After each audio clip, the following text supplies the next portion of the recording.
What is up, T.O.Gs? My name is Eric, I'm that one guy, and today we're doing a comparison video to compare the Atlas 3.0 to the EOS helmet, both helmets by Ruroc. The EOS is kind of the evolution of the Atlas 3.0. There was one more iteration of the Atlas, the 4.0, but as far as all the videos and the comparisons that I could watch, the Atlas 3.0, the form factor or the size, the shell size of the helmet was very similar in size to the Atlas 3.0.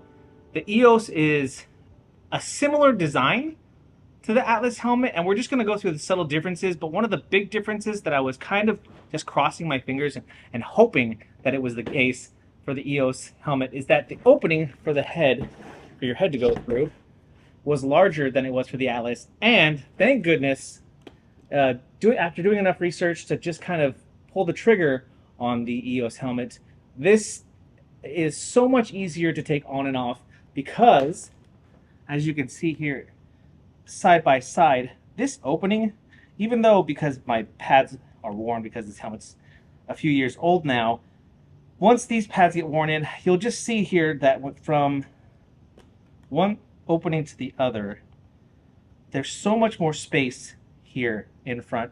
And when I say so much more, when you just take a look at it, it doesn't look like that much more.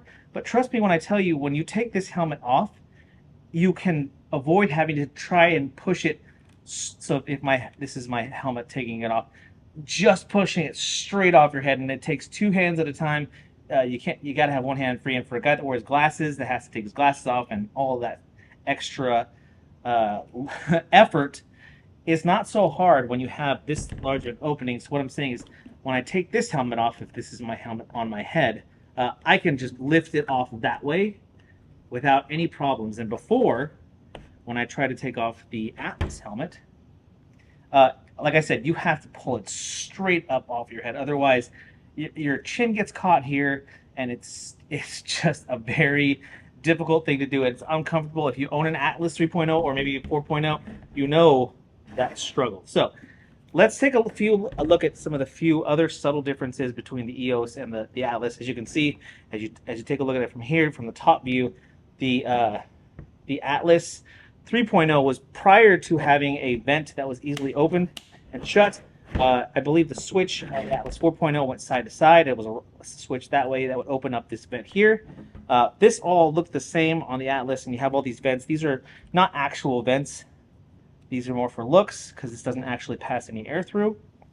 But when you look at the top of the vent, there's no pass-through here on the Atlas. It just goes, or on the EOS, it just goes in here and exits air through there. It's kind of a big difference there when you look at the top of the helmet. Of course, you have these channels that are indentations in the helmet. You have a similar line here, but if you could look at the design there, hopefully you could see that on the video. It's much more pronounced, and I've been told in watching through all the videos, this is for aerodynamics of the helmet. So subtle difference there. Another one of the big differences here is when you turn the helmet on its side, you can see now that even though the design here to remove the visor on the Atlas is toolless, you still had to pull out these knobs, and it was always, for me, when I'm changing my visor, it's just a struggle here. And then of course you get all your fingerprints here on your visor. Now it's truly toolless, or truly partless, because now you just push this lever down, and then this it's not as easy as it looks, but it does just pop right up off, and then you can take your visor off without having to worry about losing that or adding all these extra fingerprints to your visor. So I get subtle differences, but this little rivet here, which I'm sure is just a button on the inside of the helmet, no longer there. So it's just a cleaner all-around look from top to bottom for the EOS helmet compared to the Atlas 3.0 and 4.0. And another one of the big differences here, as you look at the EOS helmet, this is the section that you have for the shockwave for the EOS helmet. It's here on the sides, which is way more accessible when you talk about that, one side is for the battery, one side is for the actual controls of the Bluetooth. And then on the Atlas, it's back here. Now, again, this is still a very low, makes for a very low profile design for the Shockwave for the Atlas. But what happens is when I'm trying to control these buttons on the helmet, especially with a gloved hand, it is took quite a while to understand and get used to what buttons do what. And so now with the Bluetooth here on the side, just gonna make for an easier time doing those controls. One of the things that I did notice here subtly is if you can see here on the Atlas, this space between the visor and the helmet, see that is very narrow. On the EOS, and I've checked because I've changed this visor out with from the clear to the smoke visor, is that this gap here is a lot wider. You can, if you can see, I don't know if you can see in the video, that the gasket does meet the visor, so I don't think there'll be all that much more air getting in there. But that is something that I noticed right away. Is I don't know if maybe Ruroc is working on making a visor that has just a little tighter fit around the shell of the helmet. Another thing that's changed here, just as we're up here on the visor, is when we close the visor, it's much easier to close all the way. What I noticed on the Atlas is that when I try to close this little latch here, see if it slams shut. If I just this is terrible. Is that when I would shut it, of course it's doing it now, but when I shut it on the go, what would happen is that it would go to there. You can see there's just a little bit opening, and then I would have to push down or pull on that to close it all the way. That's something that I have contended with ever since I bought it, is worrying about that, and it seems to happen less with the EOS. Okay, one last subtle difference is the mechanism here for the chin vent is just a little different. Before it was this little slider button, and I'll have, if you can't see that here on the video, this little slider button for the Atlas has turned into something a little more complicated here on the EOS. This device here to open and close the vent, it feels like it's going to work well over time, and it's very easy to slide up and down. It's actually easier to slide up and down than it was on the Atlas. So maybe that was the reason behind that. But yeah, there's a subtle difference. And also, if you look, that little chin opening there is a little smaller on the EOS than it is on the Atlas. Same general look, but it's just a little bit smaller. And then if you look at the vents here on the top of the head, it's kind of inverted. So yeah, all subtle. Again, you have these faux openings here on the Atlas. There's no pass through here to the actual helmet. These are just for looks. So they took all of these little pieces out and just made for a more simple. Again, look, you have these 3 vents on top. This is the only air in, and then this is the air out.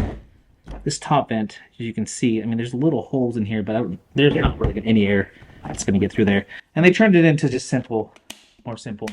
This one vent here in front that you can open and close, and then the air pass through in the rear.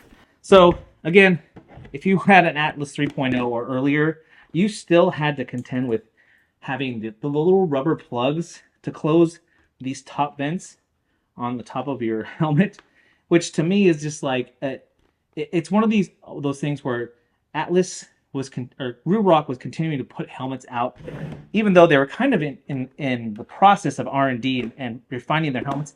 For me, it's like, well, you know what? I know that people spent money on these helmets, and good money. So people would get upset because they were like, oh, they're solving all these problems on the fly, and in the meantime, you have these inferior helmets. And in my opinion, and this is just my opinion, I don't think that Ruroc helmets ever were inferior brand or trash helmets, like I've heard that word tossed around quite a bit. I think I would rather have had a chance to own a Ruroc, one of the coolest designs, and just one of the coolest all-around helmets that are available, in my opinion. I mean, you see them marketed in movies and all that stuff because it's just a cool-ass helmet, in my opinion. And obviously, if you don't like it, and I think that's probably part of the knock on these helmets altogether, is that people just were like, I don't like the helmet, and so I'm gonna buy one and then trash it, or have Ruroc send me one and trash it. So I am not of that opinion. There are obviously things that I don't like, or things that I think could have been improved on the Atlas 3.0. But I think that because Ruroc, in my opinion, listens to their customers, you end up with a helmet like the EOS. And obviously, I think that this is not an end product either. You're going to see other iterations of the EOS helmet. But in my opinion, if they were never going to release a helmet until they got it right, I think that the EOS helmet was it. But again, in the meantime, we got the Atlas. So that is my side-by-side comparison of the Ruroc Atlas 3.0 and the EOS helmet by Ruroc. If you have any questions that I did not answer regarding these helmets, make sure you leave them in the comments, and I'll do my best to answer them. I love engaging with the community here on YouTube, and making sure that if you guys are watching this video, obviously you care about these helmets, and so leave those questions down there and I'll do my best to answer them. And if I can't answer it, I'll definitely hunt down that answer for you. If you found this video helpful, if you like this video, you enjoyed your time here, make sure you hit that thumbs up down there, which is the like button, and if you haven't already, smash that subscribe button. Everybody, if you're out there riding, please be safe, be kind to one another. My name is Eric, I'm that one guy, and I am out.